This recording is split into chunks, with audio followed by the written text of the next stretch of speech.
Villa Anapilis of the noble family Tyszkiewicz was built in Palanga at the turn of the 19th and 20th centuries, when the complex and luxurious Swiss style reached the Russian Empire. No wonder the resort villas, built in the late and particularly eclectic period of this style, were referred to as the fairy tale style. The composition of the building is complex, featuring different shapes of turrets, while the pyramid facades are decorated with an imitation of a timber framing construction. The constructions of the eaves are particularly notable because of their rich wood carving decor. In the interwar period, the villa was purchased by businessman brothers Vailakaitis and adapted to tourist needs. The building was widened, acquired an additional part of the second floor, while some of the characteristic open galleries were removed.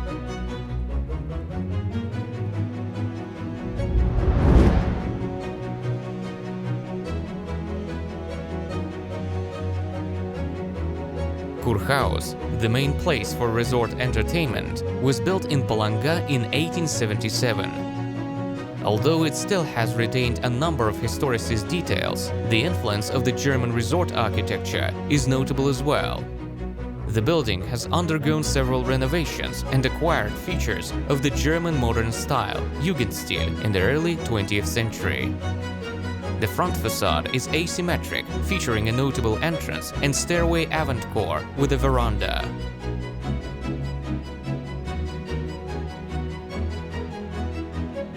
The complex pediments of the avant-corps and the veranda, the pentagonal attic, the oval elements of the decor, and narrow vertical windows clearly indicate modern trends.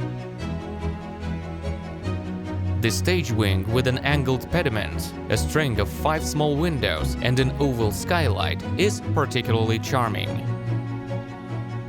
Kurhaus Hall, which could fit an audience of 600, hosted some of the most prominent cultural figures of the independent Lithuania of the interwar period. The reconstruction of the hall brought back the modern molded decor and the expressive arch dividing the stage hall.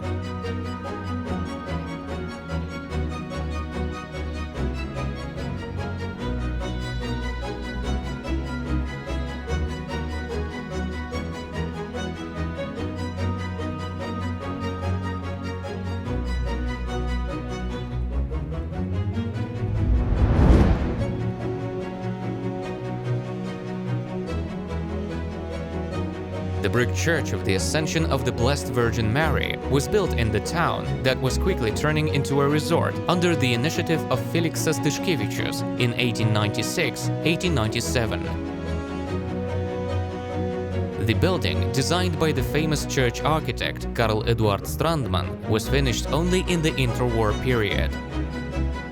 The massive rose window, located above the decorative portal, is one of the key signatures of this architect. It is said that this church was built after the Church of St. John in Stockholm. The basilica features a Latin cross floor plan and is predominated by a 24-meter steeple supported by stepped buttresses. The spire of the steeple is surrounded by pinnacles and modest pediments with clocks. What makes the church even more elegant is the flying buttresses, connecting the buttresses with the main part of the building, a rather rare feature in Lithuanian neo-Gothic style.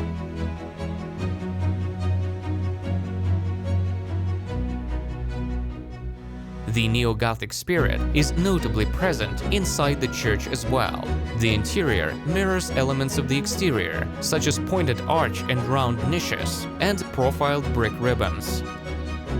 3 altars built by craftsmen from Toulouse, a decorative marble confessional brought from France, and the balusters fit in the general neo-Gothic composition very well.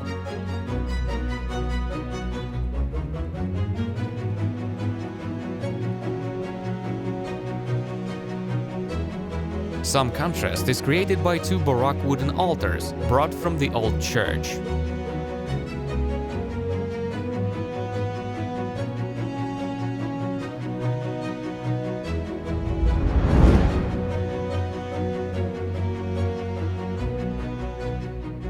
The small town of Būtingė hosts one of the oldest Lutheran parishes in Lithuania. The brick church was built in 1824, and its architecture is predominated by strict neoclassicism. The planes of the plastered facades are divided by rustic ribbons.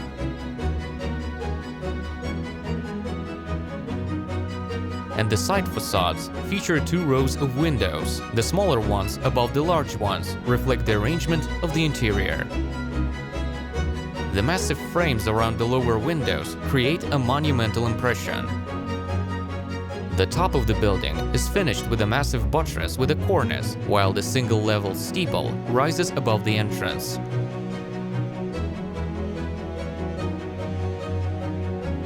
The interior of the church is predominated by the modesty characteristic to Lutheran churches, and the wood represents the traditional construction materials of this region.